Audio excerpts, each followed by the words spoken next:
I am Elena Hartwell, 32 years old. 3 days ago, my mother called to tell me not to come to New Year's Eve.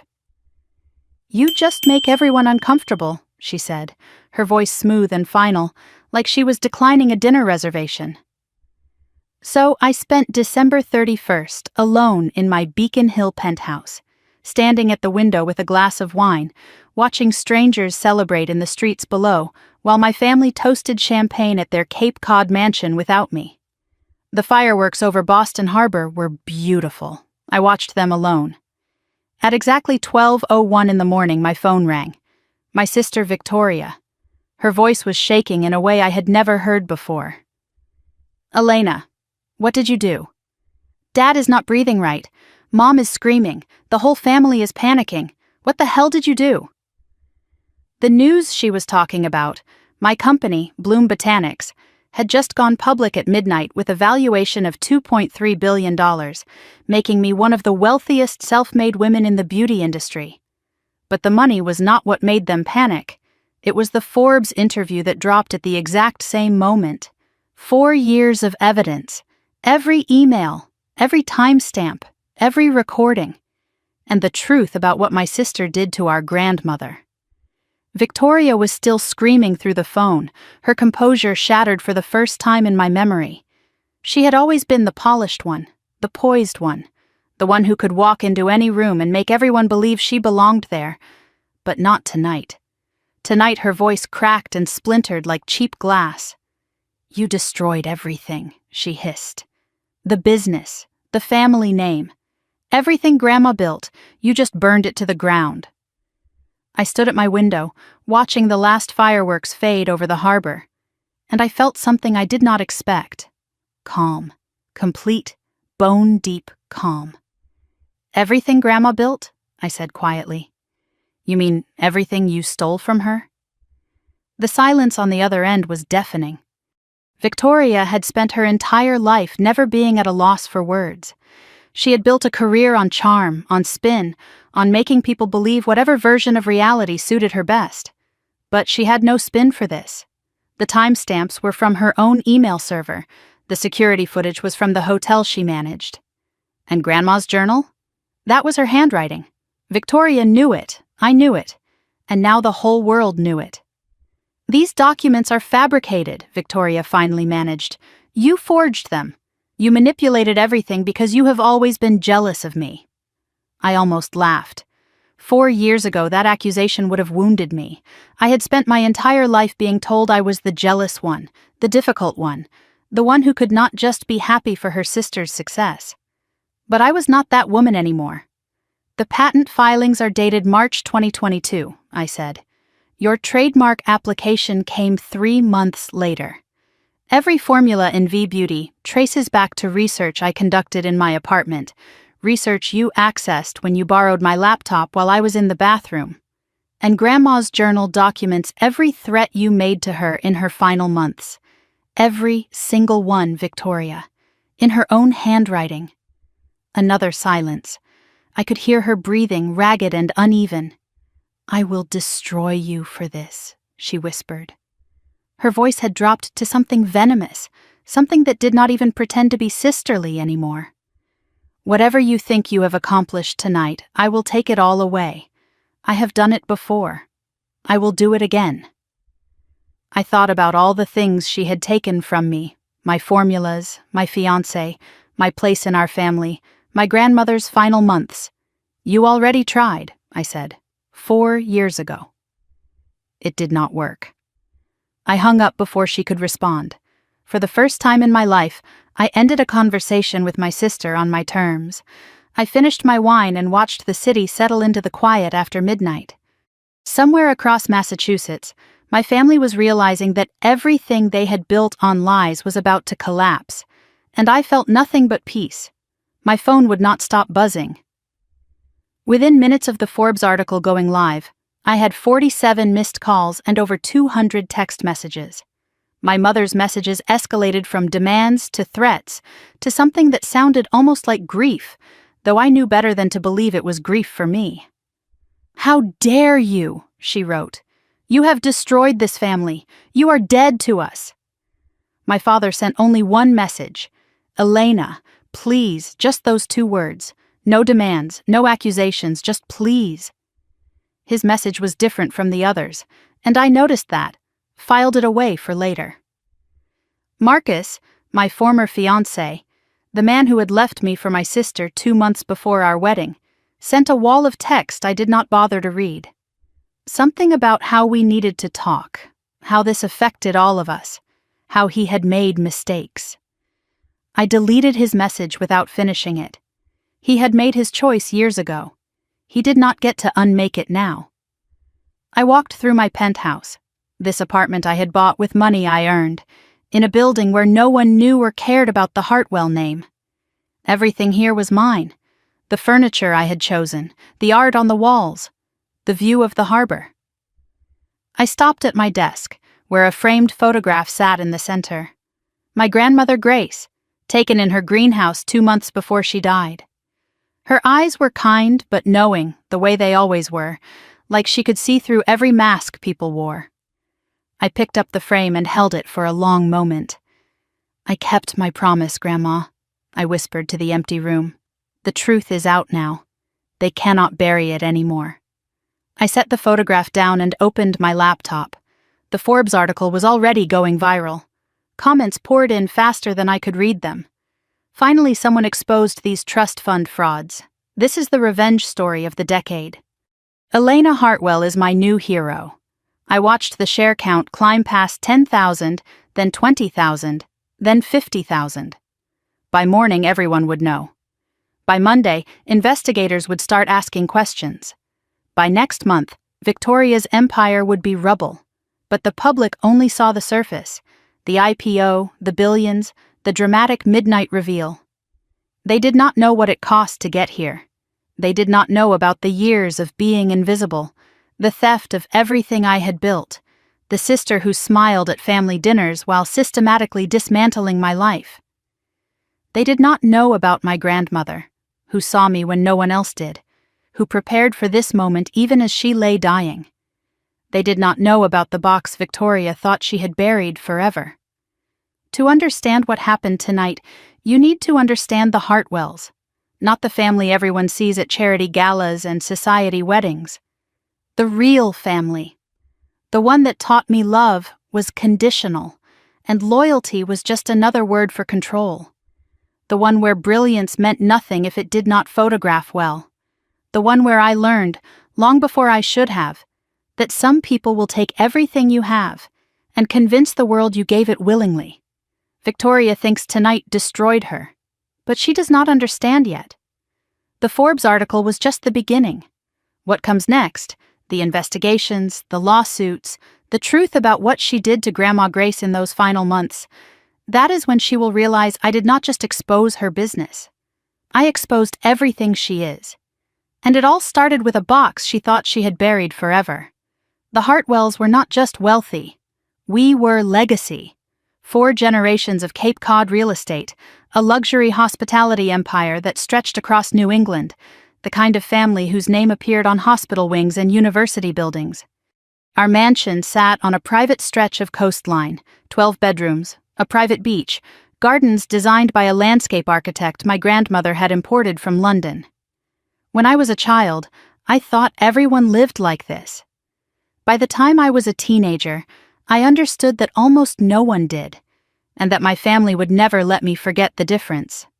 Family gatherings at the Hartwell estate were performances.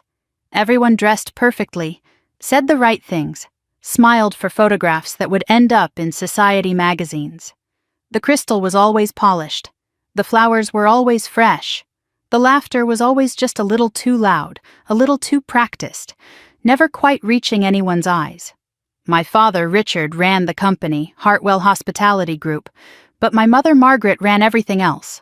The social calendar, the family image, the invisible rules that determined who belonged and who did not. I learned early that in our family, belonging was not guaranteed. It was earned, revoked, and weaponized as needed. My sister Victoria earned her place before she could walk. She was 5 years older than me, and she was everything I was not. Harvard MBA, graduated with honors. featured in Forbes 30 Under 30 for hospitality innovation. She married Marcus Morgan when she was 28, a banking heir whose family money matched ours, a wedding covered by Martha Stewart's magazine and attended by a senator. Victoria ran the hotel group's luxury spa division, the glamorous side of the business, the part that got her photographed at galas and quoted in lifestyle publications. Our mother introduced Victoria the same way every time, her voice warm with pride. "This is my daughter Victoria. She is brilliant. I was introduced differently. This is Elena. She is finding herself. Or worse, Elena does something with lotions."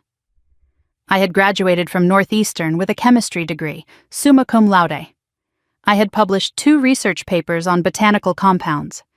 I had spent years developing formulations that could have changed the skincare industry. None of it mattered. Victoria got the corner office at Hartwell Hospitality. I got awkward silences when I mentioned my research. Victoria got our mother's jewelry, passed down in little ceremonies that felt like coronations. I got practical gifts, luggage, a slow cooker, things you give someone you expect to disappear.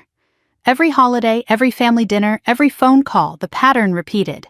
Victoria's accomplishments were celebrated. Mine were dismissed. Victoria was the future of the company. I was the daughter who could not figure out her life. The message was constant and clear. Victoria was the heir. I was the spare. And spares, in families like ours, learned to make themselves small or learned to leave. But there was one person who saw me differently. My grandmother, Grace. She was 82 years old when I was in my mid-20s, the family matriarch who had built the original hotel empire with my grandfather before he died. Grace had sharp eyes, the same restless curiosity I recognized in myself, the same impatience with pretense. While family parties swirled inside the mansion, all air kisses and champagne and performances, Grace and I would slip away to her greenhouse. It sat at the edge of the property, glass panels catching the afternoon light, rows of lavender and chamomile and rosehip and calendula growing in perfect order. Grace knew every plant, every property, every remedy. "Your great-great-grandmother used these," she would tell me, her weathered hands moving gently among the leaves. Before there were fancy creams and expensive serums, there was this. She taught me to extract oils, to blend compounds, to understand the chemistry of nature. Those afternoons in the greenhouse were the only times I felt like I belonged to this family. Grace saw through Victoria in ways she never said directly, but I noticed. The way her smile tightened when Victoria interrupted. The way she kept certain recipes only in her private journal, never sharing them with Victoria's spa division despite my sister's repeated requests. Once, when we were alone among the lavender, Grace took my hand and whispered something I did not understand until years later. "Your sister takes what she wants. Remember that." I nodded, not knowing what she meant, not knowing I would someday wish I had listened more carefully. 3 months before she died, Grace held my hands in the greenhouse one last time. She was weaker by then, her voice softer, but her eyes were still sharp. "I am leaving you something important," she said. "A box. Do not let anyone take it from you." I promised her I would protect it. I did not know that I was already too late. The night my grandmother died, I was 26 years old, living in a small apartment in Somerville, trying to build a life outside the Hartwell shadow. The hospital called at 11 at night. Not my parents, not my sister. The hospital. Grace had suffered a stroke. It was serious. I should come quickly. I drove 90 minutes to Cape Cod, breaking every speed limit, my heart pounding the entire way. When I arrived, Victoria was already in the hallway outside Grace's room. Her face was composed, controlled, already managing the situation. "You do not need to go in," she said, blocking my path. "She is unconscious. I am handling everything." I pushed past her into the room. Grace was pale, fragile, tubes and wires everywhere, machines beeping their mechanical rhythm. I held her hand for 3 hours, watching her chest rise and fall, willing her to wake up, to squeeze my fingers, to give me one more afternoon in the greenhouse. At 2 in the morning, Victoria appeared again. "The doctors say it is only a matter of time," she said, her voice professionally sympathetic. "Go home, get some rest. I will call you when it happens." I did not want to leave. But my mother arrived, and she sided with Victoria, as she always did. "You are just making this harder," she said, not looking at me. "Victoria knows what to do." I drove home. I fell asleep on my couch, exhausted and terrified. I woke to a text message from Victoria. "Grandma passed at 4:17 in the morning. Arrangements are being handled. Do not come to the house today. Mom needs space. Do not come to the house." My grandmother was dead, and I was not even allowed to grieve with my family. I did not know then that Victoria had been alone with Grace in those final hours. I did not know what was said, what was signed, what was taken. I would not find out for another 2 years. The funeral was 3 days later, formal, 200 guests, a catered reception at the mansion. I stood in the back wearing the only black dress I owned, watching strangers talk about my grandmother like they had known her. Victoria gave the eulogy. It was beautiful, moving, perfectly delivered. Not once did she mention the greenhouse, the remedies, the afternoons Grace spent teaching me the secrets she had learned from her own grandmother. After the reception, I slipped upstairs to Grace's room. I searched everywhere, closets, drawers, under the bed, behind furniture. I was looking for the box she had promised me. It was nowhere. I found Victoria in the hallway, her funeral mask still perfectly in place. "Grandma said she was leaving me something," I told her. "A box. Do you know where it is?" Victoria's face flickered for just a moment, something unreadable passing through her eyes, before smoothing back into sympathy. "Oh, Elena," she said, her voice dripping with practiced compassion. Grandma was confused at the end. She said a lot of things that did not make sense. There was no box. I knew she was lying. I could feel it in my bones, in the way her eyes did not quite meet mine, in the slight pause before she answered. But I could not prove it. I had no evidence, no witnesses, nothing but the word of a dead woman and the instinct of a daughter no one believed. What I did not know then was that the box existed. It was real. And Victoria had not destroyed it. She had hidden it. Because destroying it would have left evidence. And my sister never left evidence. But my grandmother did. 2 years after my grandmother died, I finally stopped grieving and started working. I channeled everything I had lost into creation, into the formulas Grace had taught me, into building something that was entirely my own. I was 28 years old, living in a cramped one-bedroom apartment in Somerville, working days as a cosmetic chemist at a mid-tier skincare company where I formulated the same boring products month after month. But nights and weekends belonged to my real work. I had converted half my bedroom into a makeshift laboratory, a second-hand centrifuge humming on a folding table, pH meters lined up beside rows of botanical extracts in amber bottles. The space smelled like lavender and rosehip and possibility. It smelled like my grandmother's greenhouse. I was developing something revolutionary. Not just another moisturizer or serum, but a bioactive compound using botanical fermentation that could penetrate skin layers more effectively than anything on the market. The formula was based on Grace's greenhouse teachings, combined with my advanced chemistry knowledge. Early tests showed remarkable results: healing, regeneration, anti-inflammatory properties without a single synthetic chemical. I called it Project Bloom, a private tribute to my grandmother's garden, to the afternoons she had spent teaching me secrets that had been passed down through generations of women in our family. No one knew what I was working on. My parents thought I was still playing with lotions. Victoria had never once asked about my work. I preferred it that way. This was mine, untouched by Hartwell judgment, uncontaminated by family politics. For the first time since Grace died, I felt like I was building something that mattered. Then my mother called. It was March 2021, a Thursday evening. I was in the middle of a fermentation cycle, watching the compounds separate under the centrifuge, when my phone lit up with her name. I almost did not answer. Conversations with my mother rarely ended well for me, but something made me pick up. "Elena, we need to talk about Victoria." Her voice had that particular edge, the one that meant this was not a request. "Hartwell Hospitality was going through a difficult quarter," she explained. "The luxury market was shifting. Clients wanted clean beauty now, natural ingredients, sustainable sourcing. Victoria's spa division was struggling to keep up." "Your sister needs help," my mother said.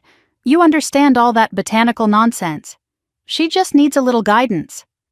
The word nonsense stung, even wrapped in a request for help. My entire career, my research, my expertise reduced to nonsense. But I heard something else beneath my mother's words. An opportunity. Maybe, I thought, this was finally a chance to be valued, to prove myself, to show my family that my work mattered. I hesitated. "I am in the middle of my own research," I said. "I do not really have time to take on consulting work." "Elena," my mother's voice sharpened into something harder. "This family has given you everything. The least you can do is help your sister. It is not like your little experiments are going anywhere." The message was clear, the same message I had heard my entire life. Victoria's work mattered. Mine did not. But I was tired of fighting, tired of being the difficult daughter, tired of standing outside the family circle looking in. "Fine," I said. "I will consult. But just the basics." "Of course, sweetheart, just the basics. I should have known better." I should have heard the satisfaction in her voice, the way she said just the basics like it was a private joke. But I wanted so badly to believe that this time would be different, that this time my family might actually see me. 2 weeks later, I arrived at Hartwell Hospitality's Boston headquarters, a glass tower on Atlantic Avenue with our family name etched in brushed steel above the entrance. Victoria's office was on the 14th floor, a corner suite with harbor views and fresh flowers on every surface. She greeted me with an air kiss, her perfume expensive and overwhelming. "Elena," she said warmly, "thank you so much for coming. This means everything." It was the first time in years that Victoria had seemed genuinely happy to see me. I wanted to believe it was real. I had prepared a basic presentation. General concepts about botanical chemistry, clean beauty trends, ingredient sourcing strategies. Nothing proprietary. Nothing about Project Bloom. I was careful. I thought I was being smart. Victoria listened intently, taking notes in a leather-bound notebook, nodding at all the right moments. She asked questions, good questions actually, the kind that showed she was paying attention. What makes botanical fermentation different from synthetic compounds? How do you ensure stability without preservatives? What is the timeline from formulation to market-ready product? And then came the flattery. "Elena, this is incredible," she said, her eyes wide with what looked like genuine admiration. "I had no idea you knew so much. Why did you never tell us about this? You are basically a scientist, like a real one." I felt something unfamiliar, seen, appreciated, included. For the first time in my adult life, my sister was looking at me like I mattered. I started sharing more than I had planned. General frameworks, ingredient combinations, sourcing strategies, still nothing about my specific formula, but close, dangerously close. At one point, Victoria leaned forward with an innocent smile. "Do you have any samples? Something I could show the board?" I hesitated. "I am still in development," I said. "It is not ready for outside review." Of course. Victoria waved her hand dismissively. "Just curious. Maybe someday you will let me be your first investor." I laughed. I thought she was joking. She was not joking. Over the following weeks, Victoria called regularly. "Just checking in," she would say. "Thinking about what you said. Had a few more questions."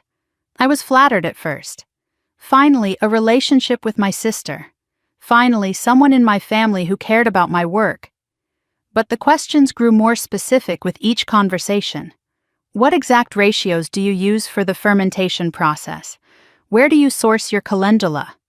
Your rose hip. Do you have your formulations written down somewhere? I would love to see your process. Something felt wrong, but I could not name it. Victoria had never cared about my work before. Why now? I started giving vague answers, deflecting the specifics. I am still experimenting. Nothing is finalized yet. Each time I deflected, Victoria's warmth cooled just slightly. Then she asked to visit my lab. I would love to see where the magic happens, she said brightly. See your little setup. Every instinct screamed no. My apartment was private. My work was private. But I did not know how to say no to family. I had never learned how. Victoria arrived on a Saturday morning, looking completely out of place in her designer coat and Hermes scarf, wrinkling her nose at the narrow stairwell. I showed her the makeshift lab, the equipment, the samples, the notebooks. She photographed everything. For inspiration, she said. She lingered at my desk near the laptop where all my formulations were stored. Her eyes moved across the screen, the files, the folders. Then she smiled. Can I use your bathroom? I said yes. I did not think anything of it. She was my sister. Victoria was in the bathroom for 12 minutes. I noticed because I was timing a fermentation sample. When she emerged, she was effusive. This is amazing, Elena. You are going to change the industry. I felt proud, validated, finally seen by someone in my own family. That night, after Victoria left, I sat down at my laptop to continue working. The screen was warm, recently used. I checked the file directory. Last accessed, 3:47 p.m. I had been standing with Victoria explaining my extraction process. At 3:47 p.m., my blood went cold. I opened my master formulation file, Project Bloom. Every iteration, every compound ratio, every proprietary detail of the formula I had spent 2 years developing.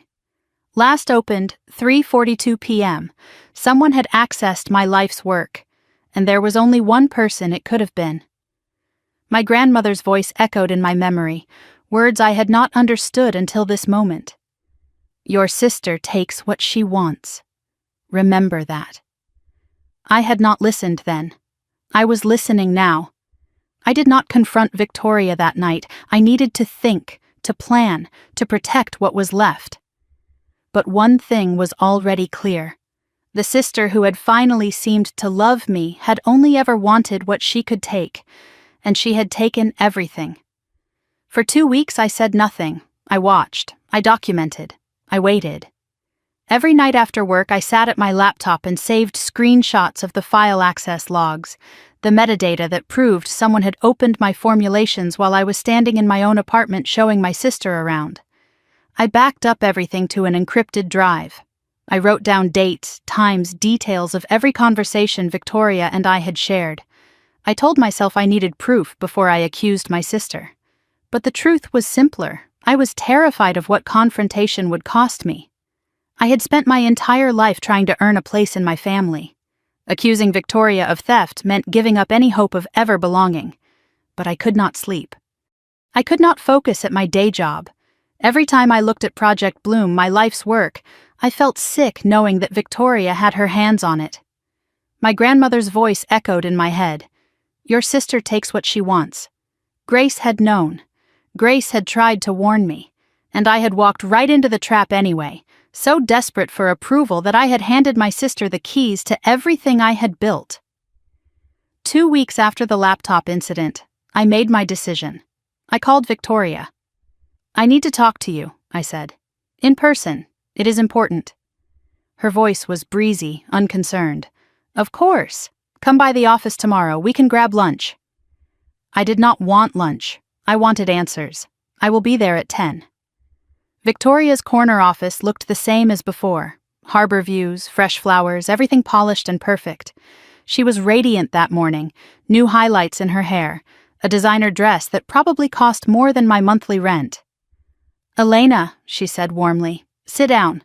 Coffee? I was just telling Marcus about your little lab visit. I did not sit. My laptop was accessed while you were in my apartment. The shift was instant. Victoria's smile froze for just a moment, then recalibrated into something that looked like confusion. "Excuse me?" "My formulation files," I said. "Someone opened them at 3:42 in the afternoon. You were the only other person there." She laughed. It was a practiced sound, dismissive and light, the kind of laugh designed to make the other person feel foolish. "Elena, that is insane. I was in your bathroom. I did not touch your computer. I held firm. The timestamps do not lie."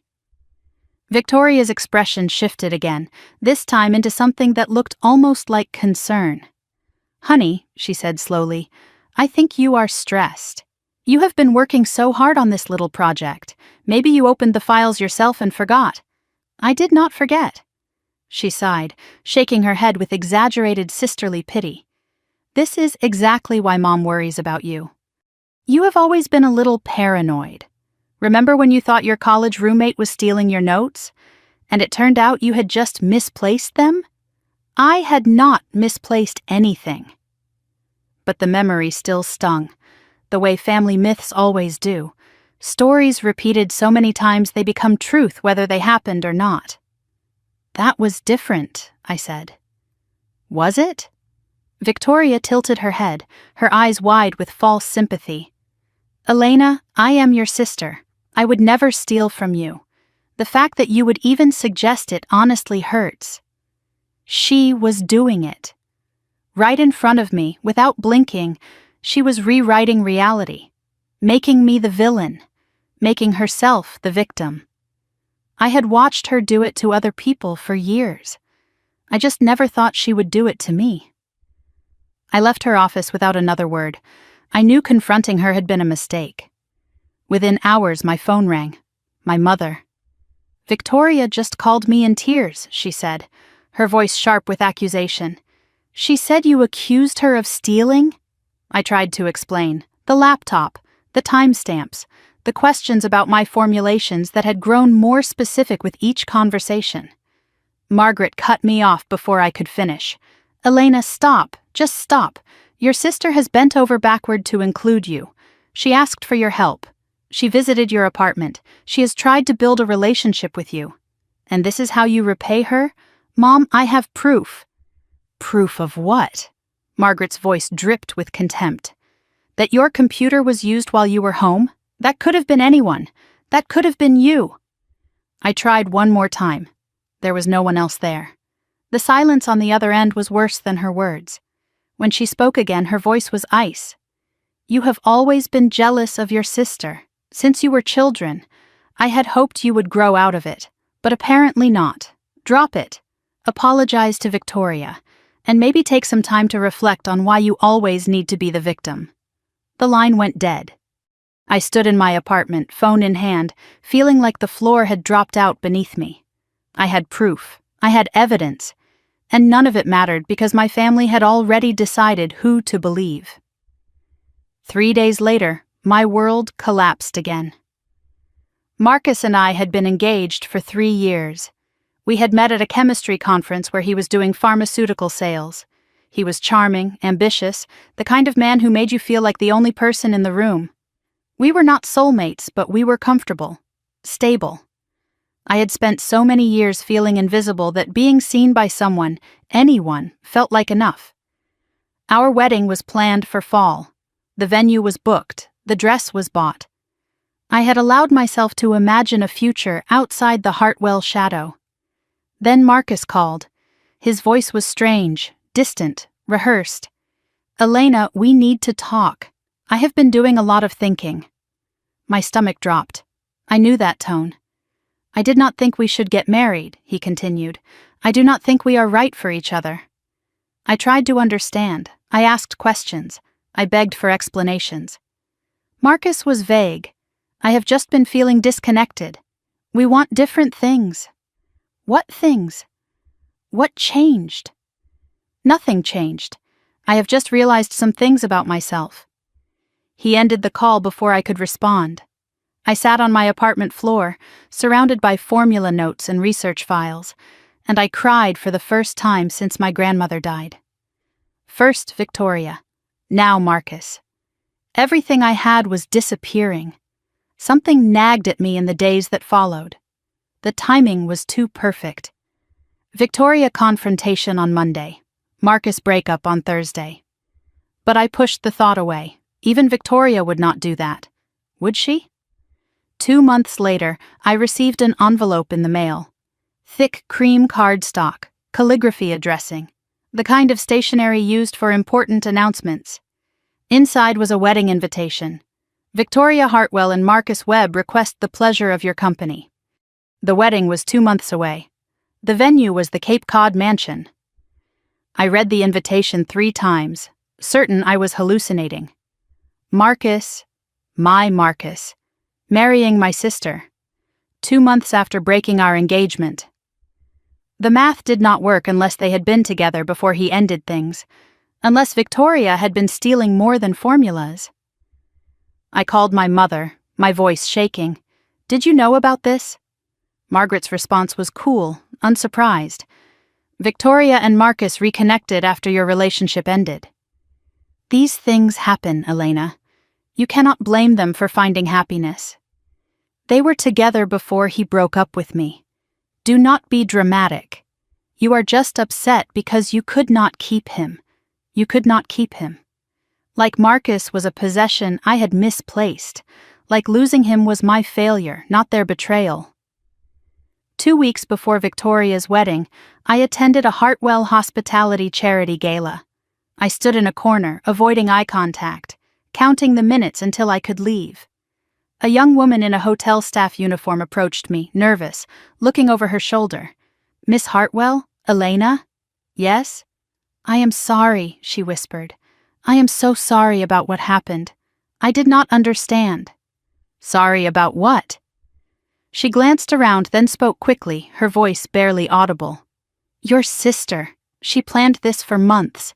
Marcus, the formulas, all of it. I heard her on the phone back in February, before she even visited your apartment. She told someone, by summer, I will have everything she has. Before I could respond, the woman disappeared into the crowd.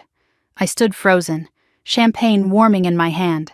February, before the consultation, before the lab visit, before everything. Victoria had not stumbled into opportunity.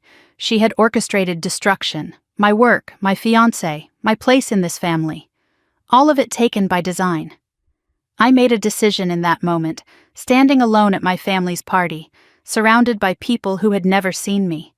I would document everything, trust no one. And when the time was right, I would take it all back. I did not know how, I did not know when. But I knew one thing with absolute certainty. My sister had underestimated me for the last time. By the time the letter arrived, I had almost given up. 1 year had passed since Victoria's wedding to Marcus, a ceremony I did not attend, a celebration of everything that had been stolen from me. 1 year since the confrontation that cost me any remaining hope of belonging to my family. I had moved from Somerville to a smaller apartment in Cambridge, telling myself it was a fresh start, knowing it was really just a smaller life. I worked my day job at a generic skincare company, formulating products for someone else's vision, collecting a paycheck that barely covered rent.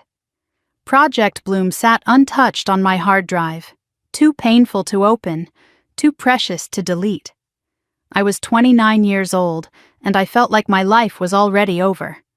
I had no contact with my family except obligatory holiday text messages that went unanswered on both sides. Friends had drifted away because I had pushed them away, embarrassed by everything that had happened, unable to explain why I had become so small. I spent my evenings alone, eating takeout in front of the television, trying not to think about the sister who had taken everything and the family that had let her. On a Thursday afternoon in early 2022, I checked my mailbox without expecting anything but bills and junk. There was a thick manila envelope mixed in with the usual stack. The return address read Brennan and Associates, Attorneys at Law, Boston. I did not recognize the name. I almost threw it away, assuming it was some kind of scam or solicitation. But something made me open it. Call it instinct. Call it fate. Call it my grandmother reaching through time to tap me on the shoulder. Inside the envelope was a formal letter on heavy cream stationery, with a handwritten note clipped to the front. I read the typed letter first, my hands trembling before I finished the opening paragraph. Dear Ms. Elena Hartwell, I am writing to inform you of assets held in trust on your behalf by the late Grace Eleanor Hartwell. Your grandmother established a private trust 3 years before her death, separate from the Hartwell family estate and unknown to other family members. As sole beneficiary, you are entitled to liquid assets totaling $2.8 million, as well as the contents of a safe deposit box to be released upon your 30th birthday, or when circumstances warranted, whichever came first. I read the letter 3 times before the words made sense. $2.8 million. A private trust. Unknown to other family members. My grandmother had hidden money for me, had planned for exactly this moment, had known somehow that I would need it. The handwritten note was clipped to the front of the letter, written in careful script on Thomas Brennan's personal stationery. Elena, it read, your grandmother asked me to watch over you. She said you would need this when things got hard. I believe that time has come. Please call my office to arrange a meeting. There is more you need to know. 3 days later, I sat in a leather chair at Brennan & Associates, a old Boston law firm with mahogany furniture and law books lining every wall. Thomas Brennan was 72 years old, with silver hair and kind eyes behind wire-rimmed glasses. He had been Grace's personal attorney for 40 years, since before I was born. He spoke carefully, like he had rehearsed this conversation many times. Your grandmother came to me in 2016, he said. She was concerned about family dynamics. He paused, choosing his words with precision. She believed Victoria was manipulating the main estate documents, pressuring her to change beneficiaries. My breath caught in my throat. Manipulating how? Emotional coercion. Thomas's voice was gentle, but his words were not. Threats, even. Grace wanted to ensure you received something Victoria could not touch. He explained that Grace had been methodical. She had documented every concerning interaction with Victoria. She had kept a private journal separate from anything the family knew about. She had transferred funds slowly, carefully, to avoid detection. Your grandmother was sharper than anyone gave her credit for, Thomas said. She knew exactly what was happening in that family, and she prepared. He slid a small brass key across the desk toward me. This opens a safe deposit box at First Republic Bank on Newberry Street. The contents are yours. I stared at the key, small and ordinary looking, and felt the weight of everything it represented. What is in it? Thomas's expression softened. I never opened it, but Grace told me once that it contained everything you needed to understand the truth. I believe she meant it literally. I went straight from the law office to Newberry Street. First Republic Bank was all marble floors and hushed voices, old money atmosphere that reminded me of everything I had tried to escape.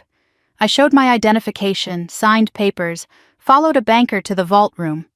The safe deposit box was small, maybe 12 inches long and 6 inches wide. I carried it to a private viewing room and sat alone at a polished table, the brass key in my trembling hand. I thought about my grandmother, the greenhouse, the lavender, the whispered warnings I had not understood until too late. Your sister takes what she wants. Remember that. I turned the key. Inside, wrapped in velvet cloth, were 4 items. A leather-bound journal with private written in Grace's handwriting on the cover. A stack of handwritten recipe cards, botanical formulas in her careful script. A sealed envelope addressed to me. And a small velvet pouch containing a pair of pearl earrings I recognized immediately. They were Grace's everyday pearls, the ones she had worn in every photograph I had ever seen of her, the ones Victoria had claimed at the funeral. I opened the envelope first, my hands shaking. Grace's voice was preserved in ink, speaking to me across the years. My dearest Elena, if you are reading this, then things have happened as I feared. Victoria took things from me too, near the end. My dignity, my choices, my peace. I documented everything in this journal. The truth is there, in my own words. Use it when you are ready. Not for revenge, sweetheart. For justice. There is a difference. I believe in you. I always have. All my love, Grandma Grace. I pressed the letter to my chest and cried. My grandmother had known. She had seen what was coming, had prepared for exactly this moment, had loved me enough to build me a weapon from beyond the grave. I opened the journal with reverent care. Grace had written in it for years. But the final months were different. Detailed, specific, dated, evidence. August 2019. Victoria visited today. She wants me to change the will again, remove Elena entirely. Says Elena does not appreciate family. I refused. September 2019. V threatened me. Said if I give Elena anything, she will make sure I die alone in a nursing home. She meant it. I saw it in her eyes. October 2019, 2 weeks before she died. I am not well. I know the end is coming. Victoria is here every day now, hovering, pressuring. She does not know about the trust. She does not know about this journal. Some secrets are worth keeping. The final entry was dated the day before Grace died. Elena visited today, but V sent her away. I tried to tell her about the box, but could not speak clearly. I hope she finds it. I hope she knows I never forgot her. I hope she fights. Tears streamed down my face as I read every word. My grandmother had been a prisoner in her final days. Victoria had isolated her, threatened her, taken everything. And Grace had fought back the only way she could, with documentation, with preparation, with love that outlasted her own life. I turned to the recipe cards, my grandmother's botanical formulas, the foundation of everything I had developed. But there was more. Notes in the margins in different ink. Elena's improvements. Calendula fermentation process. March 2020. Grace had been tracking my innovations, adding them to her own records. She had been building a paper trail of ownership that predated anything Victoria could claim. I now had everything I needed. $2.8 million in funding, a journal documenting Victoria's manipulation and threats, original formulas with timestamps predating any Hartwell hospitality claims. My grandmother's blessing to fight. I was not ready yet. I needed to build something first, something undeniable, something Victoria could not dismiss or destroy. But now I had the resources, the proof, the permission. I closed the journal and whispered to the empty room. Thank you, Grandma. I will not let you down, and I will not let her win. The money changed everything, but not in the way people think. When the $2.8 million from my grandmother's trust became accessible, I did not buy a new car or a bigger apartment. I did not take a vacation or splurge on designer clothes. I bought protection, infrastructure, time. I quit my day job with 2 weeks' notice and a professional exit, leaving behind the boring formulations and the paycheck that had kept me trapped. I rented a proper laboratory space in Kendall Square, small but legitimate, nestled in the heart of Boston's biotech corridor near MIT. I purchased professional-grade equipment, centrifuges, spectrometers, climate-controlled storage units for my botanical compounds. Every receipt was saved. Every expense was documented. I was building a company, but more importantly, I was building a fortress. Before my grandmother's inheritance, I had worked in fear. Afraid of being seen, afraid of being discovered, afraid that Victoria would somehow find a way to take whatever I created next. Now I worked with purpose. Grace's words echoed in my mind every morning when I walked into my new lab. Not revenge, sweetheart. For justice. There is a difference. Justice required patience, precision, and paperwork. I would become so legitimate, so documented, so undeniable, that when the truth finally came out, no one would be able to question it. Thomas Brennan recommended a patent attorney named David Chen, a specialist in biotech and cosmetic chemistry intellectual property. David was young and sharp, had worked with MIT startups, and understood both the science and the law. I met him at his office in the financial district, my portfolio of formulations in a leather bag on my lap. David reviewed my work with growing interest, flipping through pages of compound ratios and fermentation processes. "This botanical fermentation technique," he said slowly. "I have not seen anything like it in the commercial skincare space. This is genuinely innovative." I explained the origins. My grandmother's foundations, refined over decades. My own chemistry background, adding modern science to traditional knowledge. I showed him the timeline. Grace's original recipe cards with dates in her handwriting, my lab notebooks with time-stamped entries, photographs of early experiments in my Somerville apartment. David laid out the protection strategy with the precision of a general planning a campaign. File provisional patents immediately to establish priority dates. Document every iteration, every compound ratio, every test result. Create a paper trail so thorough that even the best lawyers cannot break it. He slid the forms across his desk toward me. "If anyone tries to claim your work," he said, "we will bury them in timestamps." March 15, 2022. I filed my first patent application. 14 claims covering the core fermentation process, key compound combinations, and delivery mechanisms. Every line of research, every formula iteration, legally and permanently mine. As I signed the final document, I thought about Victoria somewhere across the city, probably planning her next move. "Too late, sister," I whispered to myself. I got there first. I knew I could not build alone. Through MIT entrepreneurship networks, I found the partners who would become my family. Ali Nguyen was a marketing strategist who had left a senior position at a major cosmetics corporation to work with mission-driven startups. She was brilliant, driven, and completely unimpressed by legacy and pedigree. Derek Santos handled operations and supply chain, having scaled 2 clean beauty brands before they were acquired by larger companies. He was practical, experienced, and had a dark sense of humor that cut through tension. I invited them to my Kendall Square lab and showed them everything: the formulas, the early test results, the vision. "We are not just making skincare," I told them.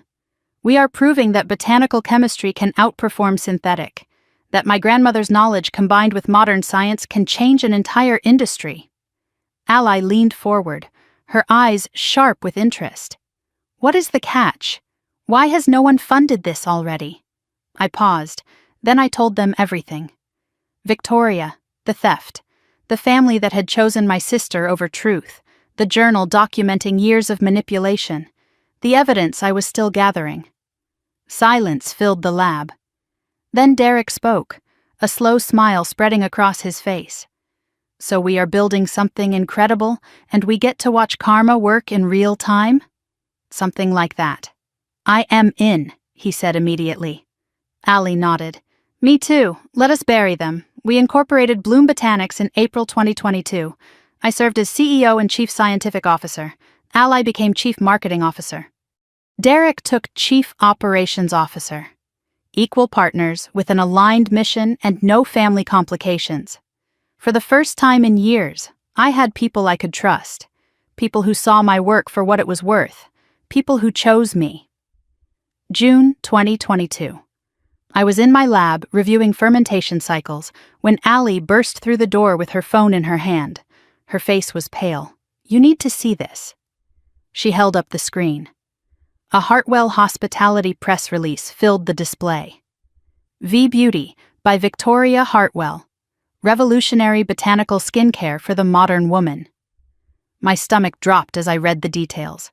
6 products. Botanical fermentation technology. Nature meets luxury. The language was familiar. Too familiar. I pulled up the product descriptions and compared them line by line to my own research notes. The core claims mirrored my formulations. Not exactly, but close enough that I could see my own work underneath Victoria's branding. I checked the dates with growing fury. Victoria visited my apartment in April 2021. V-Beauty's trademark was filed in June 2021, 2 months later. Product development began in fall 2021. V-Beauty launched in June 2022. Every step tracked perfectly to Victoria's access to my files. The theft was not impulsive. It was a business plan. I wanted to scream. I wanted to call Victoria, to expose everything immediately, to burn down her empire before it could stand. But I forced myself to think. I had filed my patents in March 2022. Victoria's trademark was from June 2021. Trademarks protected brand names. Patents protected innovation. Victoria had a brand. I had the science. David Chen confirmed my thinking when I called him in a panic. Her products may use similar concepts, he said calmly, but your patents cover the actual innovation. The fermentation process, the compound combinations, the delivery mechanisms. When the time comes, we have her. I forced myself to be strategic. Victoria had Hartwell resources, family lawyers, media connections. A premature fight would be expensive and public with uncertain outcomes. Better to build, grow, become undeniable. Let her have her launch, I told myself. Let her think she won. I will be ready when it matters. Bloom Botanics grew quietly, deliberately invisible to the Hartwell radar. No press releases, no social media presence, no industry events where Victoria might notice my name. I operated in stealth mode, known only to investors, partners, and patent offices. By the end of 2022, we had finalized 3 product formulations, each fully patented. We had secured a small batch manufacturing partner in Vermont. We had closed seed funding from 2 biotech-focused venture capital firms, $1.2 million to accelerate development. Clinical trials were arranged with a dermatology research group affiliated with Boston University. While building, I also documented. Every V-Beauty product was analyzed and compared to my formulas. Victoria's public statements about developing the botanical line were saved. Hartwell Hospitality investor presentations mentioning V-Beauty's innovation were archived. Industry articles praising Victoria's groundbreaking work were filed away with bitter satisfaction. Thomas Brennan helped maintain the legal documentation. "When you are ready," he said during one of our monthly calls, "this will be irrefutable." I watched Victoria accept awards, give interviews, pose for magazine covers. Pioneer in clean beauty, visionary entrepreneur, the future of Hartwell Hospitality, every headline burned. But I reminded myself that it was temporary. All of it was temporary. My moment was coming. By fall 2023, Bloom Botanics had exceeded every projection. Our first product was approved for market in March. Partnership discussions with high-end retailers began in June. In September, we closed Series A funding at $8 million with a valuation of $42 million. Still small compared to Victoria's empire, but growing fast. In October, I received an email that stopped me cold. My mother's name in my inbox for the first time in almost 2 years. "Thanksgiving at the Cape," she wrote. "Your father insists you come. It would mean a lot to him." I stared at the screen for a long time. Part of me wanted to ignore it, to stay safe in the world I was building. But another part, the part that still remembered being that little girl desperate for approval, hesitated. I typed my reply before I could change my mind. I will be there. I did not know what waited for me at that dinner table, but I knew one thing with certainty. I was not the same person who had left, and they were about to find out. I had not set foot in my parents' house in 2 years. The moment I walked through the door, I remembered why. The Cape Cod mansion looked exactly as I remembered, white columns framing the entrance, circular driveway perfectly maintained, gardens manicured even in November. The salt air bit at my cheeks as I stepped out of my modest Honda, parked between Victoria's Mercedes and Marcus's Porsche. I was an outsider pulling up to my own childhood home, and every detail reminded me of my place in this family. My mother greeted me at the door with an air kiss that landed somewhere near my ear. "Elena, you came. I was not sure you would." Her tone suggested she had been hoping I would not. The house looked the same inside, family portraits on the walls, fresh flowers in crystal vases, everything polished and perfect. But I noticed something that stopped me in the foyer. The photographs had been rearranged. My grandmother's portrait, which had hung in the main hallway for as long as I could remember, was gone. In its place hung Victoria's wedding portrait, Victoria and Marcus in soft focus, looking like a magazine advertisement for inherited wealth. I forced myself to keep walking, to smile, to play the role of the grateful daughter invited back into the fold. But my grandmother's absence from these walls felt deliberate. Erasure disguised as redecorating. The dining room was set for a performance. Long mahogany table, my grandmother's crystal and china, which Victoria had claimed after the funeral. Fresh flowers in silver vases. 12 guests arranged by my mother's careful social engineering. Family, business partners, a state senator who did something with zoning laws. The family accountant who had been laundering the Hartwell reputation for decades. I was seated at the far end of the table, near the door to the kitchen, next to my father's golf partner's wife, a woman whose name I had been told 4 times and still could not remember. Victoria sat at my mother's right hand, center of attention, glowing in a designer maternity dress that probably cost more than my first car. She was pregnant. I had heard through distant channels, but seeing her rounded belly made it real. She dominated the conversation from the first course onward, her voice carrying over the clink of silverware and polite murmurs. V Beauty was expanding to 12 new hotel locations. Industry awards were being engraved with her name. Partnerships with luxury retailers were being finalized. "We have completely revolutionized botanical skincare," Victoria announced to the table, her hand resting on her belly in a gesture of maternal satisfaction. The response has been overwhelming. I kept my eyes on my plate, said nothing. Across the table, Marcus sat in his tailored suit, the picture of a devoted husband. He glanced at me once, just once, then looked away so quickly it was almost violent. He had not spoken a single word to me since our engagement ended. I wondered if he ever thought about it. Probably not. Men like Marcus rewrote history to make themselves the hero. As Victoria continued her monologue about disrupting the beauty industry, I noticed something that made my blood turn to ice. Around her neck, catching the candlelight, was my grandmother's emerald pendant, the one Grace had worn every day for 50 years, the one she had told me in her journal she wanted me to have. Victoria saw me staring. She smiled. Then she touched the pendant deliberately, her fingers lingering on the stone. "Beautiful, is it not? Grandma wanted me to have it. She said it suited me." I knew she was lying. Grace's journal had mentioned this necklace specifically, had written that it should go to Elena, the only one who understood its meaning. But I could not prove it here, not now, not surrounded by witnesses who would believe anything Victoria said. I looked down at my plate and said nothing. My mother stood to make introductions as the main course arrived. "Most of you know my daughter Victoria," she beamed, her pride radiating across the table. "CEO of V Beauty, the fastest-growing division of Hartwell Hospitality. We are so proud of what she is building.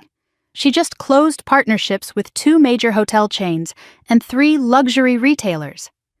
Applause rippled around the table. Victoria raised her wine glass with practiced humility, accepting the tribute as her due. "And this is Elena." My mother's voice changed, still pleasant but cooler, like she was introducing a distant relative no one had asked about. "Elena is in the skincare business as well. She is very bright, but she is not much for socializing." Polite smiles from the guests. One of them, a woman dripping with diamonds, leaned toward me. "Oh, which company?"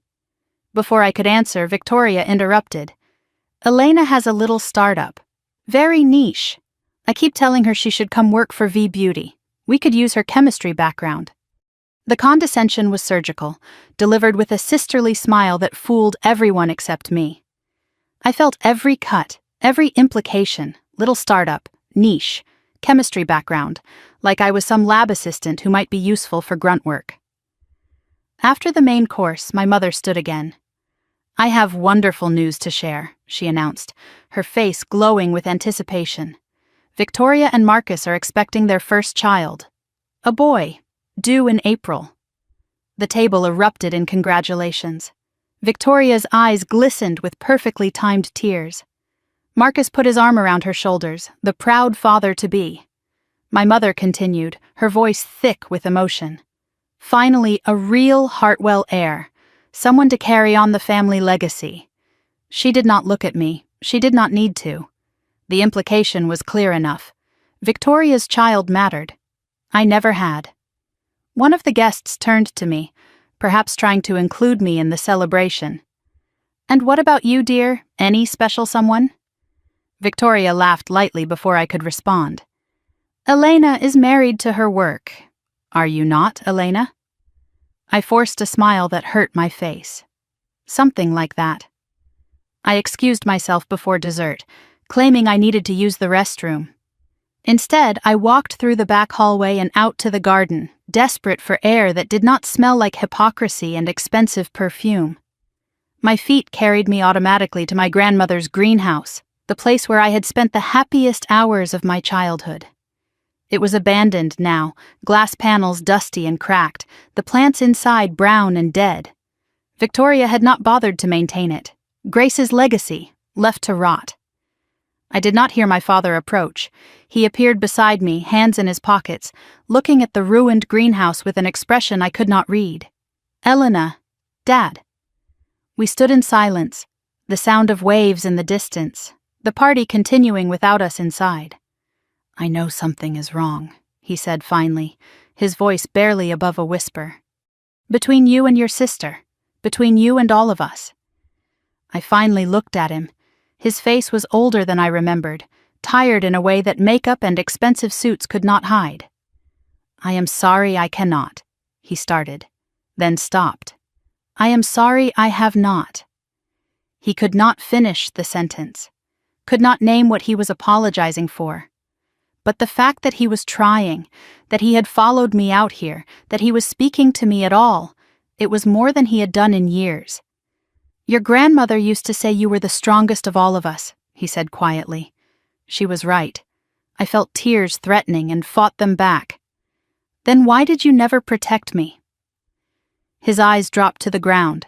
He had no answer, just silence and the distant sound of waves. "I am sorry, Elena. I am sorry I was not brave enough." I looked at my father, this man who had watched his family choose favorites and said nothing, who had let his wife and eldest daughter run roughshod over everyone, who had traded his conscience for comfort. "Maybe someday, Dad," I said, "but not today." I walked back toward the house. He did not follow. Victoria caught me in the hallway before I could reach the front door. Her gracious hostess mask was gone. What was underneath was cold and predatory. "Leaving so soon? You barely touched your dessert. I need to get back to Boston." She stepped closer, blocking my path. "I know you are up to something, Elena. I have been watching you." I kept my face neutral despite my racing heart. "I do not know what you are talking about. Do not play stupid. Your little company, your patents. You think I do not have people watching?" "It is a free country, Victoria. I can start any company I want."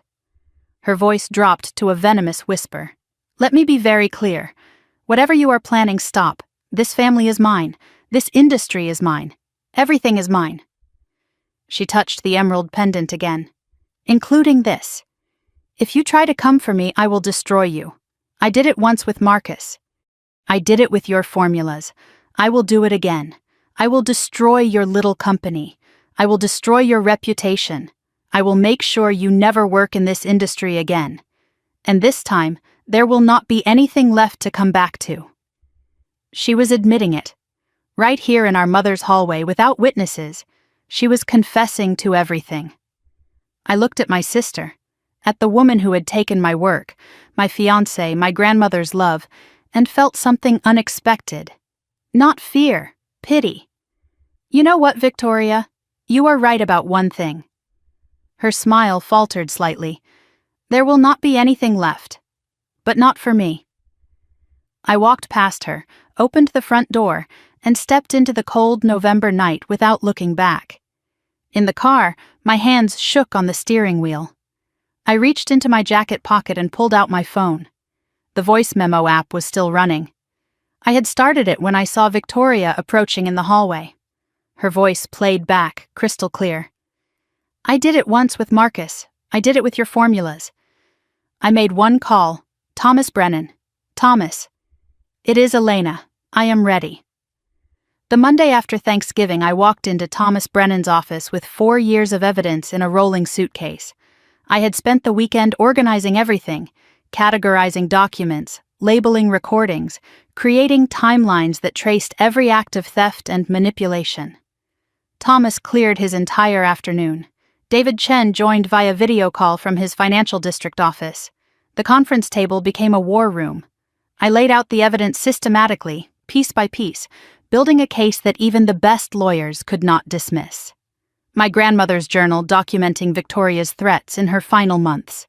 The original formula cards in Grace's handwriting with dates predating any Hartwell hospitality claims. My lab notebooks with time-stamped entries from my Somerville apartment.